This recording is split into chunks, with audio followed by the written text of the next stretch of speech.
Welcome to Success Story. I'm your host, Scott Clary. The Success Story podcast is part of the HubSpot podcast network. A quick nod to HubSpot's new tools that they're rolling out for your business before we get started. You know that this year is almost done, and if you want to win next year in your business in 2024, you need tech that puts you in the pilot seat, that gives you the unfair advantage. This is what the new HubSpot Sales Hub is all about. It's going to help you close the year strong. This tool does everything. Sales Hub allows you to collaborate on every single step of the customer journey. That means when a customer interacts with any part of your business. They have a comprehensive prospecting workspace. They have powerful analytics, data, tools, all to help your team close more sales. Don't let leads slip through the crack. HubSpot Sales Hub lets you accelerate every single part of your sales operation with precision, and they have over 1,400 integrations, a ton of ways to mix in new features. Finish out your Q4 strong and gear up for an incredible 2024 with HubSpot Sales Hub. Learn more at hubspot.com/sales.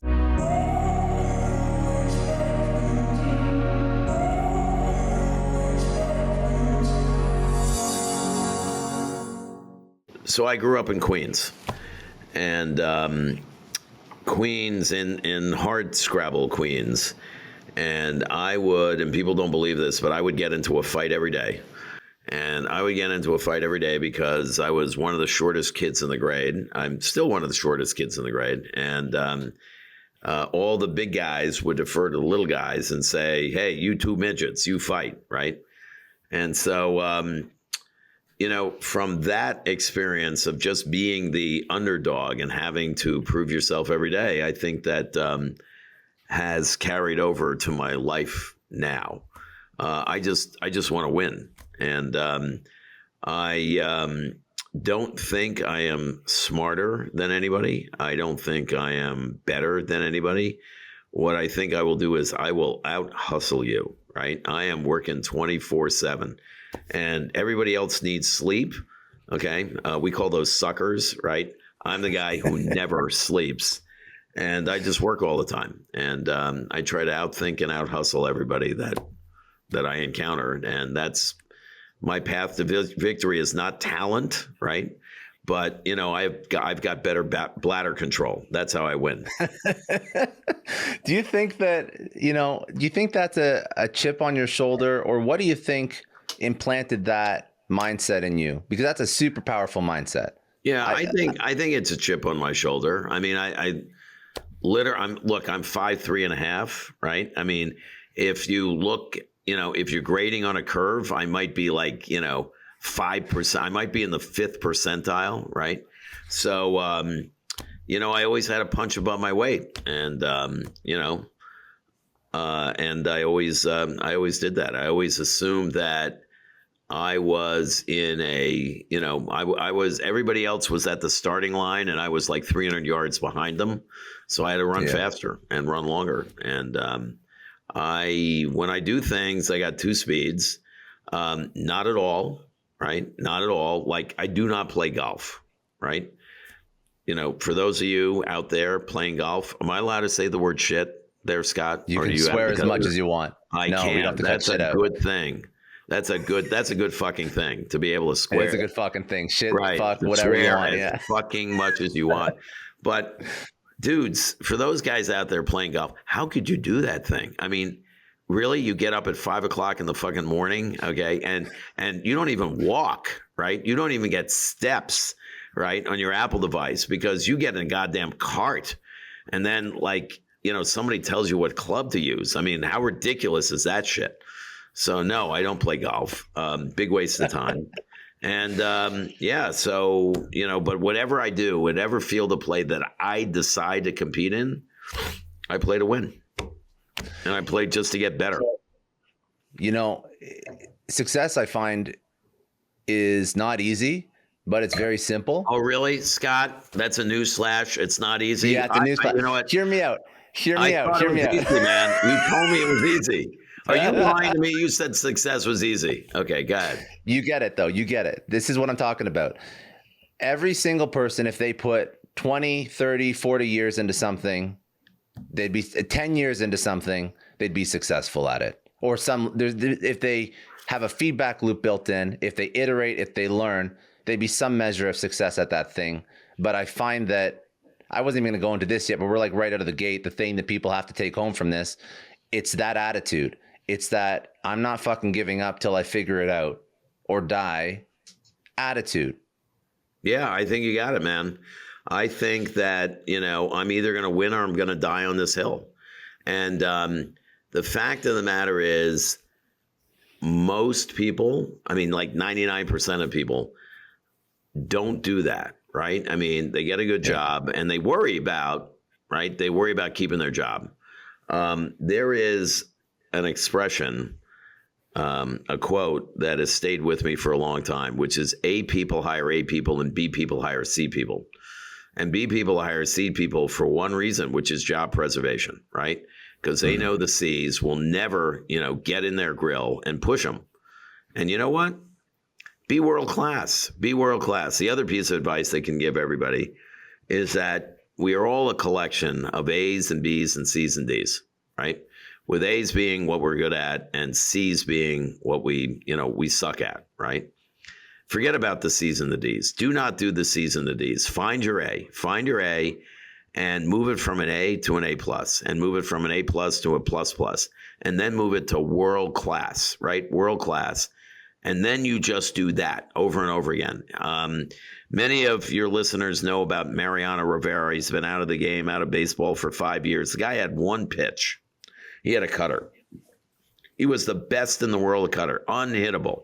And if you hit it, you broke your bat.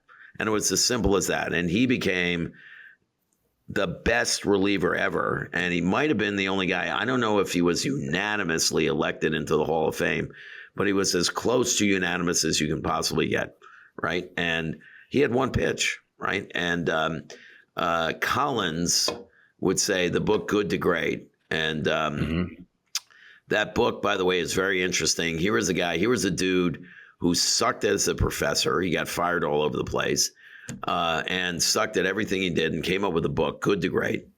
And he talked about foxes and hedgehogs. And foxes, right, they're bees and everything, right? They can do everything a little bit. They run fast, but they're not the fastest. They're stealthy, but not the stealthiest. They can, hunt game, but it's got to be rabbits. Can't be big, okay? On the other hand, a hedgehog, which is kind of like a porcupine, or at least I think a zoologist on here is going to bitch at me for that. But, they curl into a ball and they're all quills and they're like nothing can penetrate a hedgehog, right? You're done. That's what you want to do. You want to find out your superpower and you want to build on that superpower and make it the super duper power, best in the world power, and figure out compensating mechanisms, scaffolding, right? To do everything that your B's and C's and D's. Forget about the B's and C's and D's. Don't try to take a C capability and turn it into a B, or a B and turn it into an A. It's a waste of time. Become, by the way, world class in one thing and do that thing all day long, like Mariano Rivera. What's your superpower? I told you, you're just not listening. Aren't you in the job of listening, dude? Okay. I don't give up. All right. Does anybody know what a Gila monster is? No, you don't. Yeah. Okay. So a Gila monster, that's in the southwest of the United States. They are the meanest motherfucking snake ever. Actually, they're a reptile. So understand how mean this son of a bitch is. First of all, they got like this pebbly, impregnable skin, impenetrable skin. And and by the way, they have a poisonous bite, right? And if they bite you and they're hanging from your leg and you take a machete, all right, and you cleave their body off their leg, off their head, right? That head doesn't go anywhere. It stays clamped down on your leg. That's a Gila monster. I'm a Gila monster, right? Just, give me any body part. I am like biting your ass, man. And I'm staying there. And that's what my superpower is. I just will out-persist you, out-hustle you 24/7. I'll outthink you, right? I'll outthink you. And part of the reason why I can outthink you is I will take disparate things from disparate industries and different disparate experiences, and I'll put it together in unique ways. Now, what lets me do that? It's the courage to free your mind, right? And if you are impenetrable, Yeah. okay, if you cannot be defeated, then you get that courage and allows you to think laterally like nobody else. And that's my skill. I don't give up. I love it. But was that always the case? Always or was the there case. something that, No, always the case. so when somebody says, listen, because your superpower is a superpower that trumps all superpowers. I mean, there's people that are specialists in a variety of different things, but the ability to not give up can make you significantly proficient at literally anything you take on. That is almost like a skill that allows you to learn new skills too, because you just don't give up. I don't give up. That's like saying, I don't give up. that's like saying, like, yeah, go ahead. All right, I'll tell you the story about me and tennis. Okay. So 20 years ago, I bought this house in the Hamptons, right? And your listeners would like to know this because if any of your listeners has seen Billions, I want a show of hands. Who of you have seen Billions? Oh, a lot of you have. Okay. So that was a house. That is the house on Billions. And it became the protagonist of the show. And the beach house is what I'm referring to. And there's a whole story not worth getting into about how that became the Billions house. It was not my choice. It found me. A friend of mine ran Showtime. And he kind of begged. He compromised. He did whatever he had to get that house. And he was, by the way, paying a little bit too much to film at that house, which was a good thing. It all went to charity. True story. But anyway, I never played tennis before. And that was because in college, I was a lacrosse player, but I really was a wrestler. And if you saw my shoulder to waist ratio, you would totally understand why I'm a wrestler. And anyway, I thought, tennis, the white shit, the white clothes, those funky little rackets, the foo-foo stuff. I mean, that's not the stuff that wrestlers, right? We're not, we get bloody. Okay. It's like, oh, I broke my nose again. Okay. Just put it back in place. I'm back out there. Like we think Rocky, right, is a sissy. Okay. So anyway, that's what a wrestler is. And I'm a wrestler. And then I bought this house at a beautiful tennis court. And I said, you know what? I really got to try playing. And I learned to love that sport. It's not golf. Right? You pick up that racket, you are running around. I do not play with humans, only pros. And I am now in the really, really very good category of tennis, right? As an old guy, right? An old half Jewish short guy, I am in the really, really good category. And, I play pros straight up. And the question I always get is, where did you play your D1 tennis? And it was like, no, I didn't start playing until I was 50.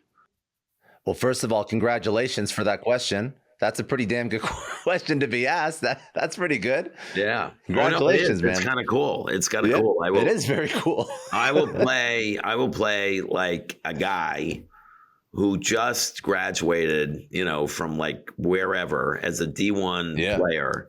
And then, he went on the circuit for a little bit, and then he plays me, and he said, "Where'd you get all that? I mean, where'd you play your tennis?" And it's kind of cool to have that assumption. But anyway, but I pick and choose, right? It's not every sport. It's like that one sport, and but if I do it to conquer, and I never lost that. I never lost that. Can I tell you about a friend of mine? I'll tell you about a friend of mine. Yeah. Ready? Okay. Yeah, go. So I have a friend named Stu. Not going to use last names. And Stu had a number, and the number was 200 million, right? If he got to 200 million, he quit. And he was able to quit like 30 years ago, right? And Stu calls me up twice a year. And I pick up, I answer the phone. And it's Stu, and he says, "Hey, dumb fuck, I see you're still working," right? Because, I went over the 200 milestone a while ago. But anyway, so, "Hey, dumb fuck, you're still working." That was Stu's number, 200, right? Took care of all the kids, had everything you want. And then he says, "Okay, what do you think? Where do you think I am right now?" And I said, "Well, Stu, you're probably not in your mansion in Aspen. I don't think it's past, harvest. So you're not in your winery in Tuscany. You're not in your apartment in Tribeca because we'd be going out to dinner tonight. So you got to be in Palm Beach." And he goes, "Bingo, dumb fuck. Okay, what am I doing now?" And I said, "I don't know, Stu." And he says, "Well, I got my cup of Joe. I'm looking at my waves hitting my beach. But I'm not that guy, right? I mean, I got the toys, but I really like to work. I really like to work. I like to think. I like working with people half my age and twice as smart." And I say that with, I'm not being disingenuous. This is with all humility. I mean, it's amazing what, the people I encounter know and how intelligent they are. But I like being in the game. I like the action. I like making a difference. Yeah. But do you think that's a learned trait? Do you think that's inherent? Do you think when you invest in companies? I think it's inherent. I really do. I think one of my questions for entrepreneurs is, "Tell me about your lemonade stand." And if they said, "I never had a lemonade stand," I said, "Well, tell me about your paper route." And if they said, "I never had a paper route," I said, "Well, tell me about your lawn care business." And if they said, "You know what, I never had a lemonade stand, a paper route, or a lawn care business," I kind of say, "Well, you're not an entrepreneur." That presents itself young, right? That the idea of that you can make money, you can perform a service and make money, and you can repeat it again and again, because if you can do that, it's called a business, right? Yeah. That it's infectious. If you're an entrepreneur, you get a little taste of that, and that's it. You double down, triple down, quadruple down. You never stop, because the making of the money is too much fun. And if you hire somebody to help you with that, then you're done, right? It's like, let me get this straight. I can hire somebody, train them, and I get a VIG on what they do. It's amazing. Yeah. So on that point, you're asking me who's listening to this podcast. And I said, well, there's people that are building, but I said, there's people that are in companies trying to build something for the first time. I was talking to somebody, and the general thesis was, if you don't burn the boats, you aren't ready to build. Well, that's a good one. Do you believe in that? Well, all I can do is tell you my experience, right? And I followed my dad into Time Inc. So my dad was a journalist of great renown, right?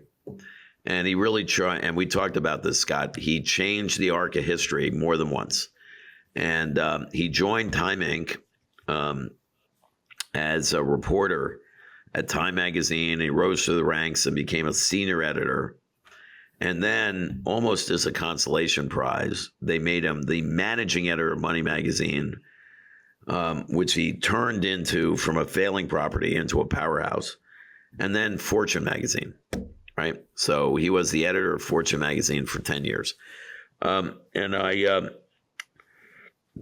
really wanted to work at HBO at the time. And HBO was, in its day, like, the Netflix, right? It was unbelievably important, and it was in the vanguard. Not so much anymore, but and all I wanted to do was work for HBO, and I could never get a job at HBO. And then all of a sudden, Time Inc. was starting a new magazine called TV Cable Week, officially the ill-fated TV Cable Week, and they were hiring just about anybody, and that's how I got a job at Time Inc. And rose through the ranks, got the opportunity to manage Sports Illustrated. You may not know this, but I am the inventor of the sneaker phone and the football phone. look for them on eBay. They're expensive. And then created kind of the idea of a bloopers video as a premium, and launched SI for Kids. Had something to do with turning the swimsuit issue into the franchise that it became, which got me labeled as a misogynist. And I didn't know what that word meant at the time. I thought it had something to do with massaging. And was tapped to run Entertainment Weekly, or launch Entertainment Weekly, which I did. And that was the job that got me fired. And myself and the editor was quite the intellectual, and he thought that, stories or cover stories on books and polo would sell, and but not to the masses of America. For me, it had to be about the big three, just like SI is about big three sports. This has had to be big three entertainment. And anyhow, got fired and decided that I was going to start the business outside of Time Inc. that I was trying to start inside of Time Inc.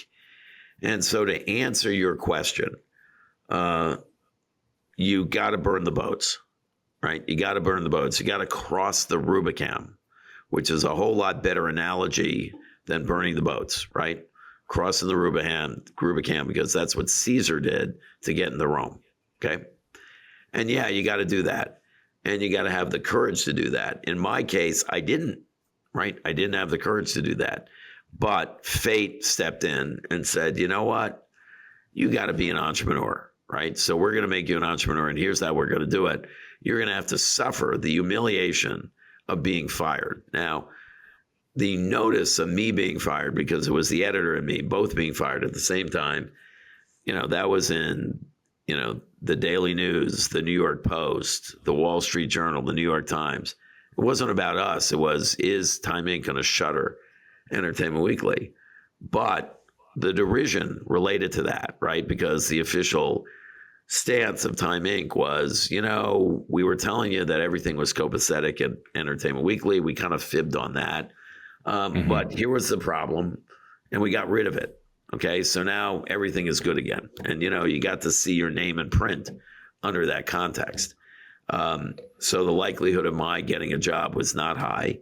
So I had kind of no choice. I had to become an entrepreneur, and I had to pursue that, that idea that I was talking smack about inside of Time Inc. I, had to try it outside of Time Inc. What was it happened to work? And I think that it's interesting because every time I've seen somebody laid off, and this is a harsh reality that I believe, and I'm sure a lot of people are going to argue me on this, and they're dealing with it right now. They don't think that I'm correct, but every time that I've found that somebody gets laid off or fired or terminated or furloughed, if they have the right mindset, they end up in a better spot. Yeah, that's the key words, right? The right mindset. Yeah. And what do you have to be in that circumstance? Well, one, you can't be afraid, right? Now, I have an internship program in my company that we call Internetopia. Kind of cool, right? And I put that together because I'd run down the halls when the time was ripe, and I would say, "Good news, everybody! The interns are coming." And I'd get this eye roll, and I'm saying, "Why the eye roll?" And they're saying, "Well, I don't really have anything for them, and they come in, and it's a surprise, and it's like I got to find them work, and by the time I got them situated, they're gone, right? So all they do is slow me down." And I said, "You're an idiot, because in a year's time, right, you're going to be slitting each other's throat, and Goldman Sachs and McKinsey and everything else to get these guys, right?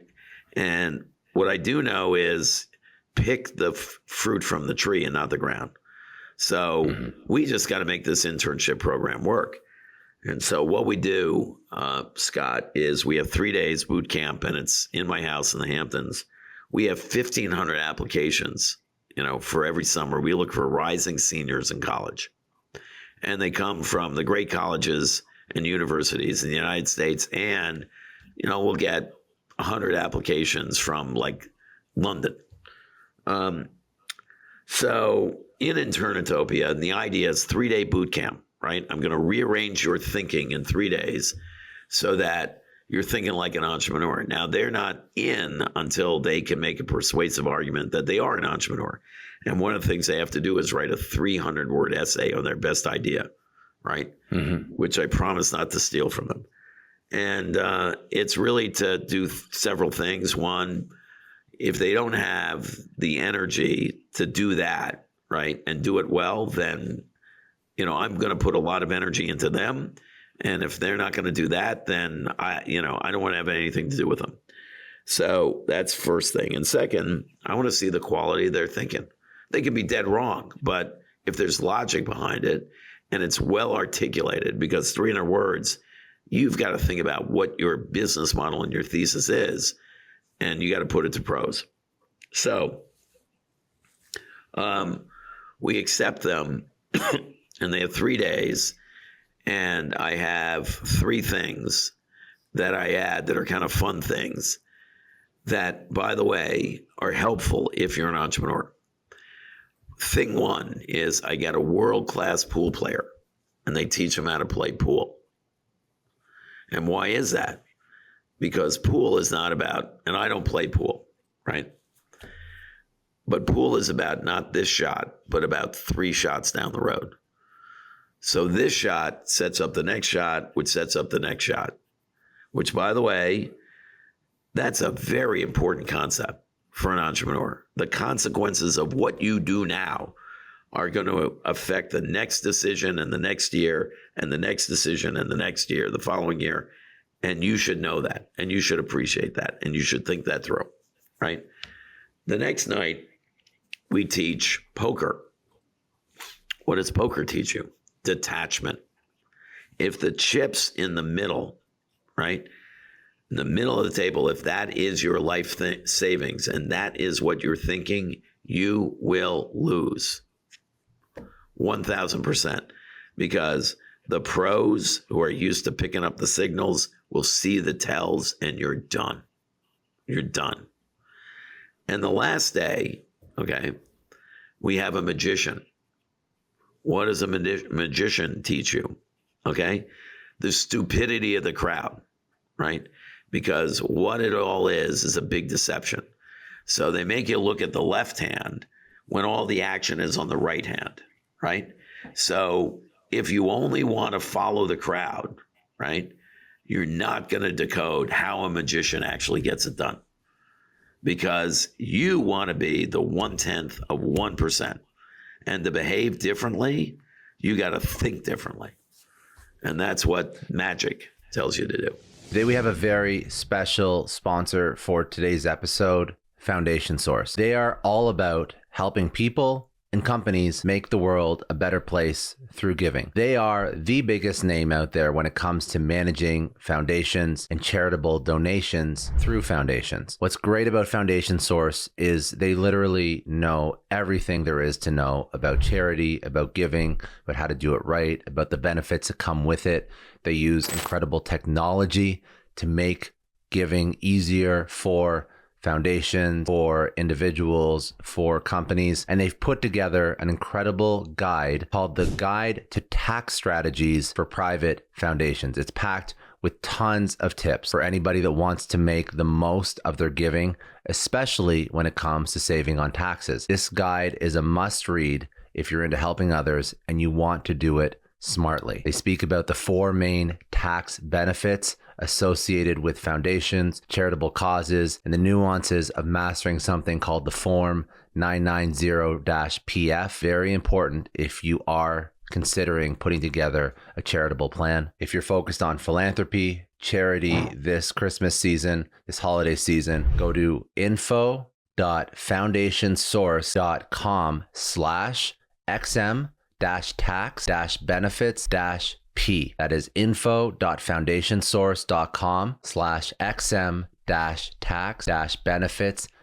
P. That's where you're going to get your 2023 guide to tax strategies for private foundations. We're just going to take a quick break. Thank the longtime friend and sponsor of the show, the HubSpot Podcast Network. They have incredible podcasts. One of my favorites, one you have to check out this month, is Nudge, hosted by Phil Agnew. Now, if you've ever noticed, the smallest changes always seem to have the biggest impact. On Nudge, you learn simple, evidence-backed tips to help you kick bad habits, get a raise, grow a business. The point is, every bite-sized 20-minute show comes packed with practical advice from these incredible entrepreneurs, behavioral scientists, and everybody in between. Nudge is fast-paced, but very insightful and a must-listen if you're a podcast fan. Make sure you listen to Nudge wherever you love to get your podcasts. Now, you had wild successes when you built Synapse. Was there any failures, or was this an iteration after iteration after iteration that eventually led to success? Yeah. So let me disabuse your audience about one thing, okay? They call history, right? Where does the word history come from? Do you know where it comes from? I don't know. No. It's his story. That's what the word history comes from. His story. Okay. And there's another thing. And the other thing is history, right, is told by the victors. Right? Victories. Okay. So what do entrepreneurs do? Right? They rewrite history. It's their narrative. So they want you to think it's all up and to the right. They're lying. Okay? They're lying. It's not up and to the right. Okay? It's what Mike Tyson said, which is we all go into the ring, okay, with a plan, and then we get punched in the nose. We all get punched in the nose. By the way, what's very interesting, and it sounds like I'm going to be casting aspersions on VCs, and I don't mean to, but they are the up and to the right crowd, right? And they're the up and to the right crowd because when they studied it at Harvard Business School, it was always up and to the right. Well, dumb fucks, why do you think that is? We wrote that son of a bitch. And we made you believe that it was up and to the right. It's never up and to the right, right? You always get bloodied. Always get bloodied, okay? And VCs don't get that, right? It's a 5-year smooth line up and to the right. I cannot tell you how many business plans I've seen that year 5, you're 100 on the top and you're 20 on the bottom. And it's a smooth curve. Never, okay? And by the way, that is the test of an entrepreneur. Not when you're on the horse, but when you get smack mouth and you get knocked off that horse. And the courage to get back on that horse, right, is what it's all about. So we write those textbooks, but we're lying, right? Because it was bloody. It was ugly. You don't win. You don't win. You know, you don't win with grace, all right? You muscle it over the finish line. And you are panicked, okay, about 3/4 of the time. There is a scene in the movie Hunt for Red October, okay? And that's Sean Connery.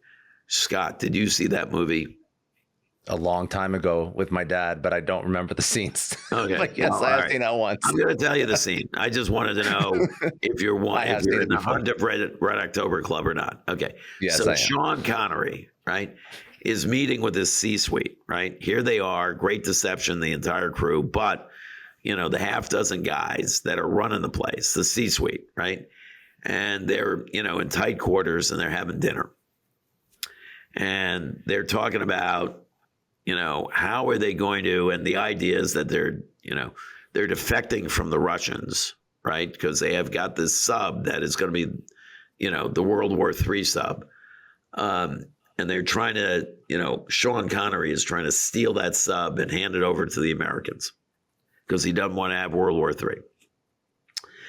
And he meets, again, his C-suite, and they're talking about the Russians, and he's eating. And he purposely is eating with his mouth open, right? I mean, I'm sure he's British. I mean, they don't do that in Britain, right? You know, so he's eating like a troglodyte.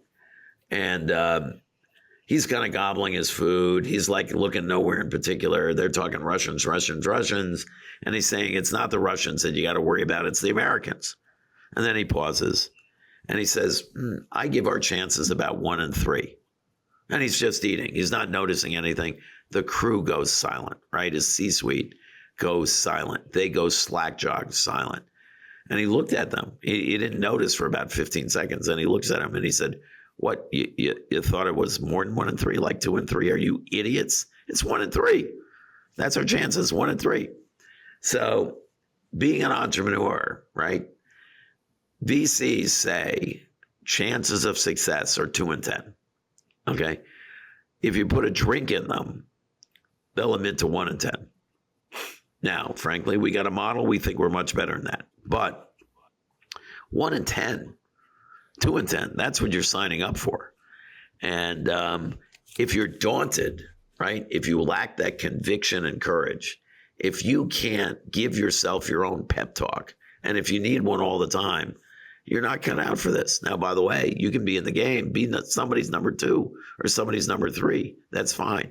They all need support, but don't try to lead it, because if you lead it, what you are is a hockey goalie, right, with 6 pucks on ice and no defenseman. And all you're doing is blocking shit and trying to make sure that nothing hits net. And you do that all day. And by the way, you can't share that with anybody, because if you do, it is that scene in Hunt for Red October, and your team will be freaked out. So you keep it all inside.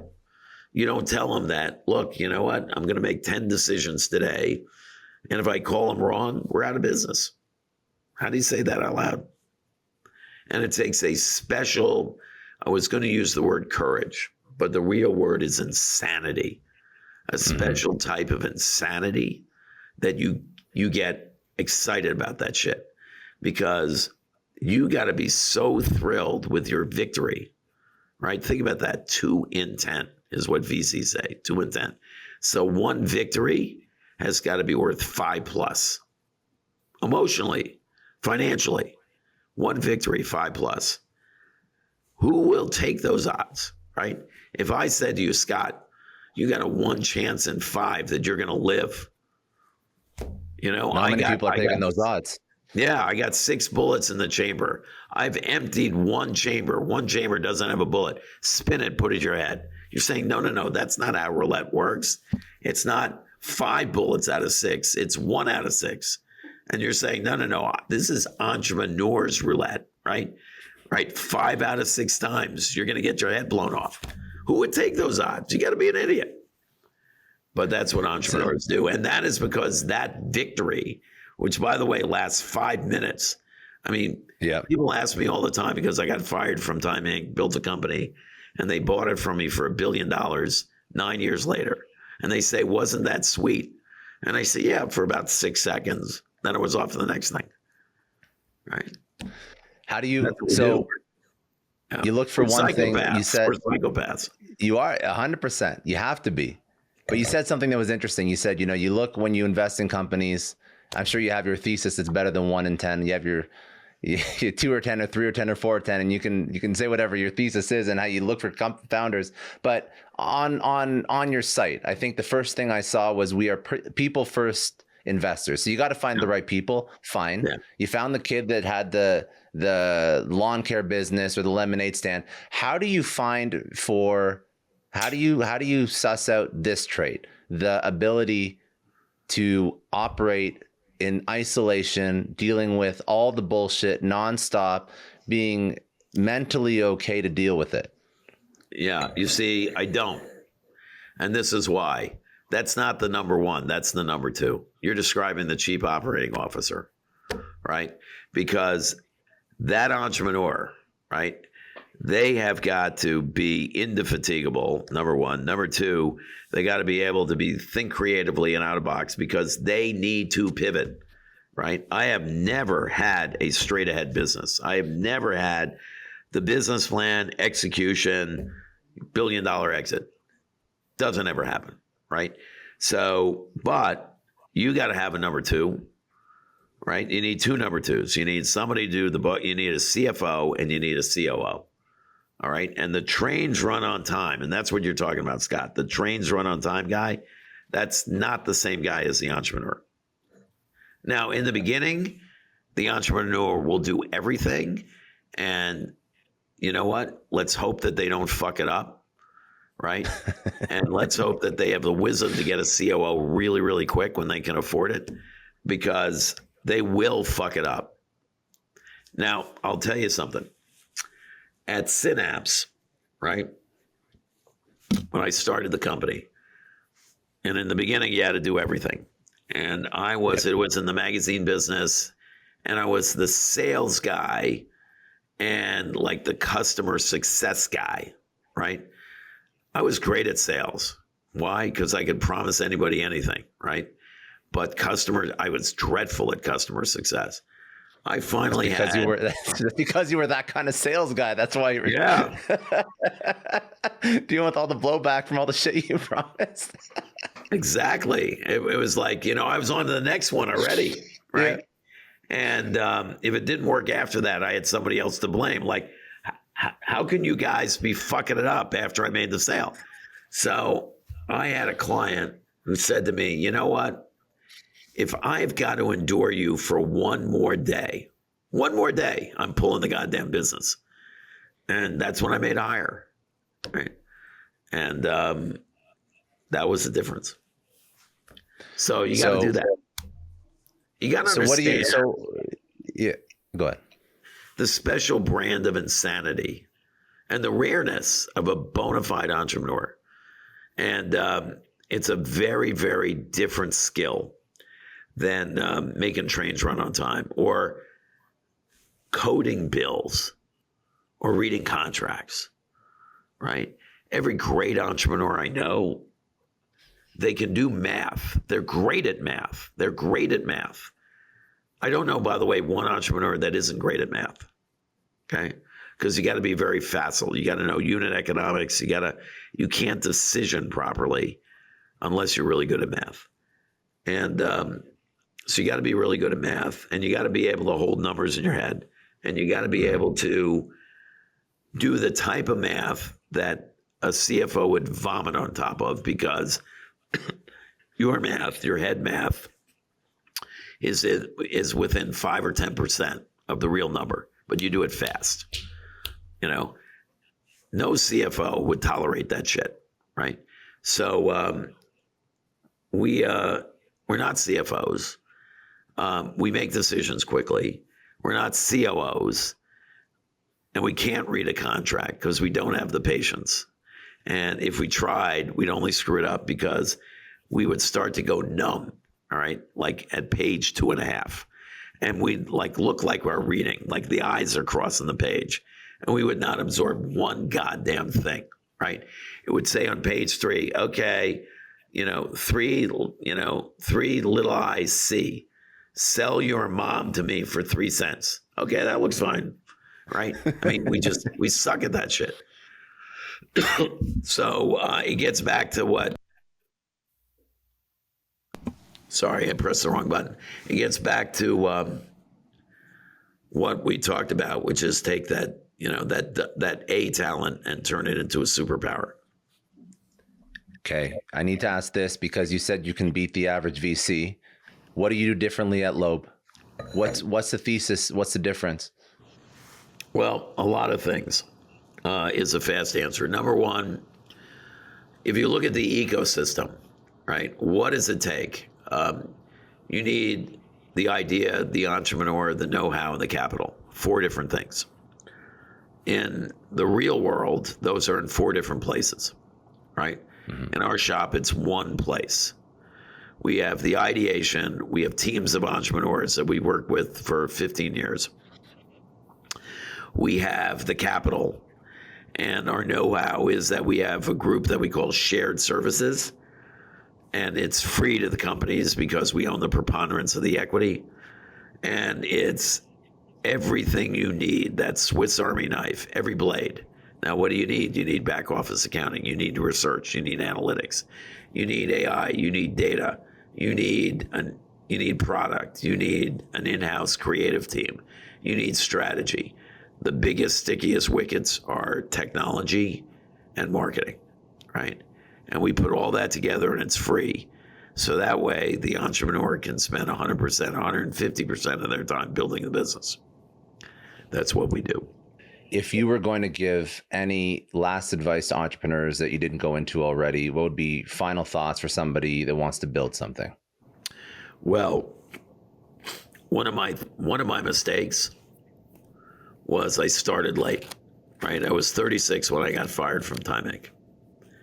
And I do have a talk, Scott, that I bring to universities when I'm called upon to talk about entrepreneurship, right? So when I get behind the dais, I ask a question. Who here wants to be an entrepreneur? Well, I'm sponsored by like the Entrepreneur Society, so everybody raises their hand. They all want to be an entrepreneur. And then I say, who here is going to quit school? Nobody raises their hand. And then I have a slideshow. And I show Zuckerberg. And I said, quit Harvard sophomore year. I show Bill Gates, quit Harvard sophomore year. I show Jobs, quit wherever he went to school sophomore year. All rock and rollers died when they were 27. All entrepreneurs, right, quit school at their sophomore year. And it's because of what Warren Buffett said. And Buffett said, if the path to riches were found in books, every librarian would be a billionaire. So the problem of college is that it's backwards looking, right? Those who do not know history are doomed to repeat it. I get it.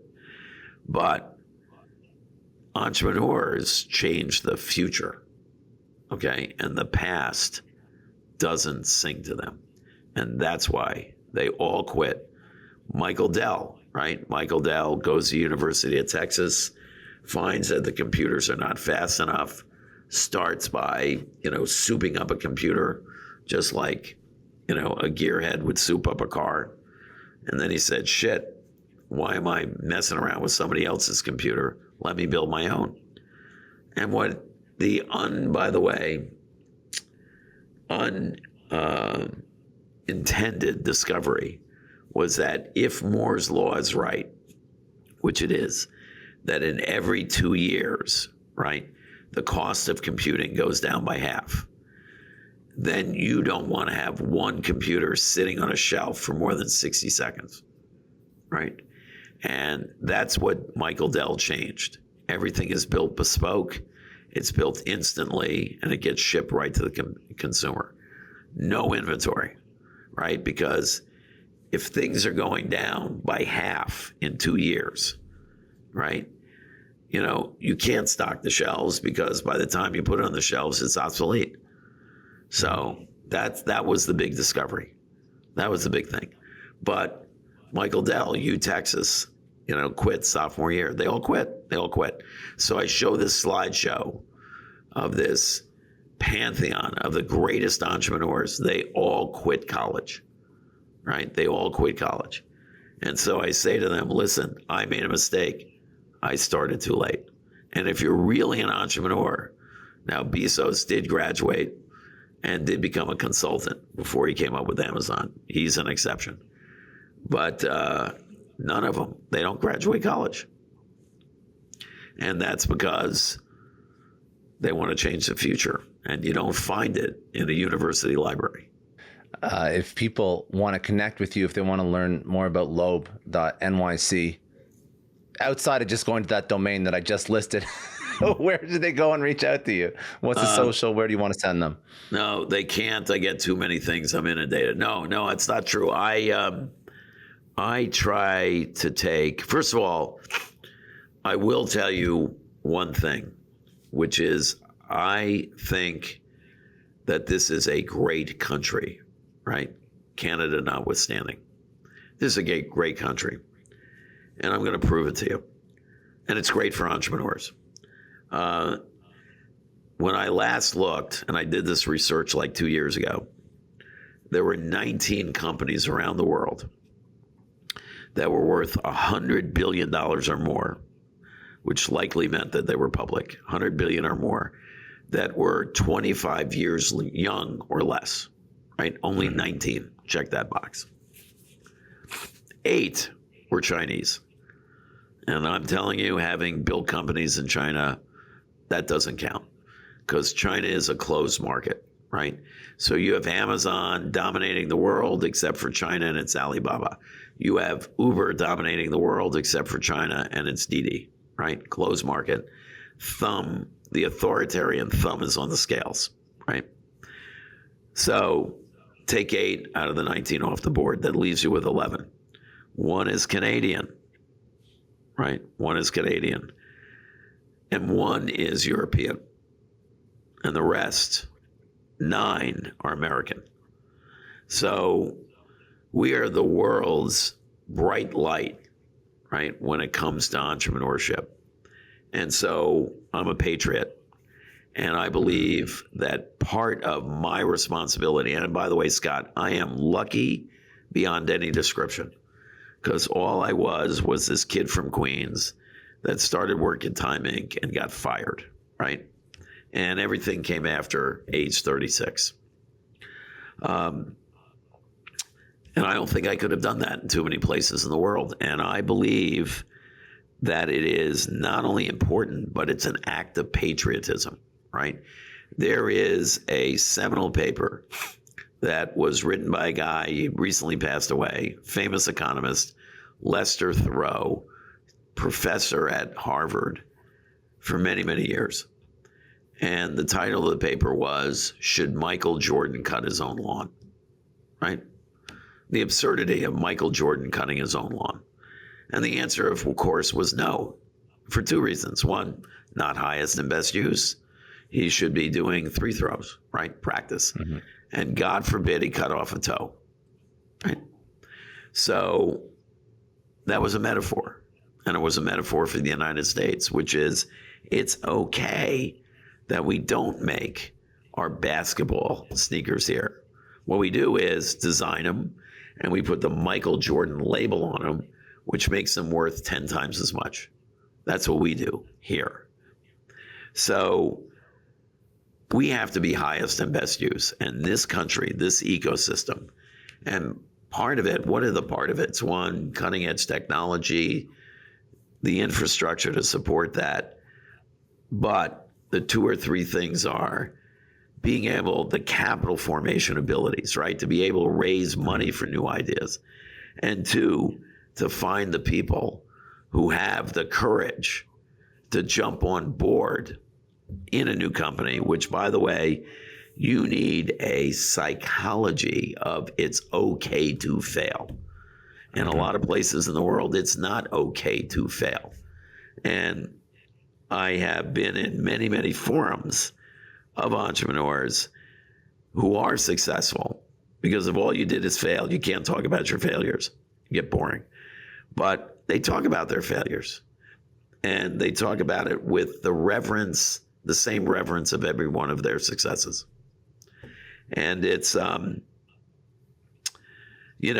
is kind of a culture and a continuum and an ecosystem that really reinforces what we're able to do in this country. And so I take it as an obligation, right, to help young entrepreneurs and to help young people thinking about entrepreneurs. Because if you want this country to be as fabulous for your children and your children's children as it was for you, then you've got to pick up that mantle and do your duty as a citizen of this country. And I'm not talking about being a magma Republican or anything like that. I am just talking about being a human being and doing what's right and helping others think through those problems. And it gets me great satisfaction. And it does happen a lot when people do come to me and say, Michael, this is my business model. What do you think? And I'll say, you know what? You're off by 1 beat, but that 1 beat is going to kill you. You got to move it 10 degrees to the right or 10 degrees to the left, and then you'll be successful. Am I always right about that? I don't know. Well, no, I do know. Most certainly not. But it is what Malcolm Gladwell said in Blink, right? And that is that experiences, many, many, many years of experiences will shape an instinct. And you can see something and have an instinct about whether or not it'll be successful. So I am happy to entertain, smart people who are willing to put the energy in, because, I am not going to put in 1 ounce of energy unless you put in 10. But I will put in that 1 ounce of energy, and I'll try to help with, by the way, everybody knowing that I don't have it right all the time. I have it right some of the time, but enough of the time that people do ask me the question.